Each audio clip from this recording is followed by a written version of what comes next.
to those of you leading in this season. From where I stand now, looking back, having been in ministry with my husband Pedro since I was 20 years old and now almost 66, I want to say this. We went into the ministry a long time ago. It was a different era. The world was a different place and the church structure was totally different. I started preaching when I was 19 years old. I preached from Matthew 7, verse 24 to 28. Looking back, I think the title of this pericope, The Wise and the Foolish Builder, became the basis of my life, marriage, family, ministry, and leadership. You're building, you're leading, you're loving and carrying so much. You have energy for the season and it's a gift, so let me say use it well. But hear this, honestly and with love. The days can feel long, but the years are short, so don't rush past what God is doing in you while you're busy serving, while you're busy working for Him. Don't just build what's around you. Build an inner and a deep life with Him. Hold on to the words that God gives you. Don't be arrogant. Don't be proud. So you need, as a leader, to gain permission from your team, but stay with what God gives you. We strive to walk, lead, manage, and build with a sense of integrity. Integrity does not mean perfection. Only the historical Jesus, while He was on earth, was perfect. We sometimes fail, stumble, and make wrong decisions. Integrity means we should not compartmentalize our lives and ministry. We should be the same person at home, church, when we are seen and unseen. Maybe the best thing I could share is the power of the principle of sowing and reaping. We try to do so much in our own strength, yet sowing spiritual seed refers to our attitude. It also refers to our faith and our trust.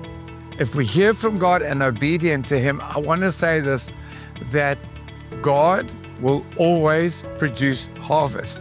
Never neglect spending time with God in the Word. Not just for preparing sermons, but for your own spiritual development. Spiritual formation, spiritual development is very important in the ministry.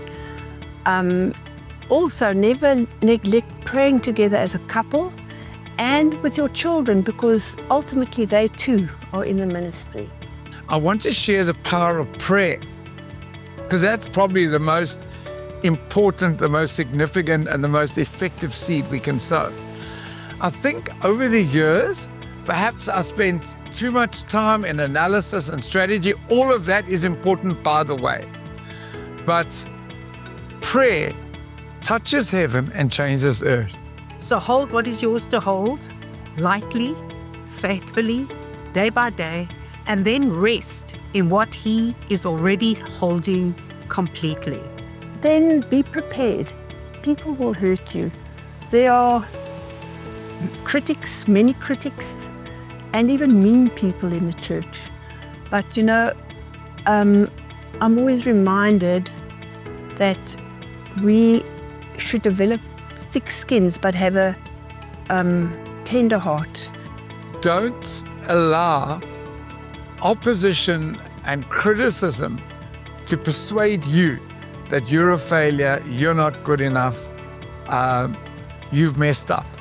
And that's exactly what the enemy wants.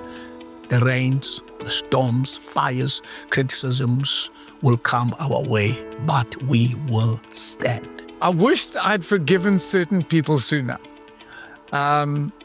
I did allow the enemy to outsmart me because I didn't understand fully his scheme. His scheme was for me to be permanently hurt or to become a person lacking in confidence, or just to simply be discouraged. Don't ever compare yourself to others. The ministry is not a competition.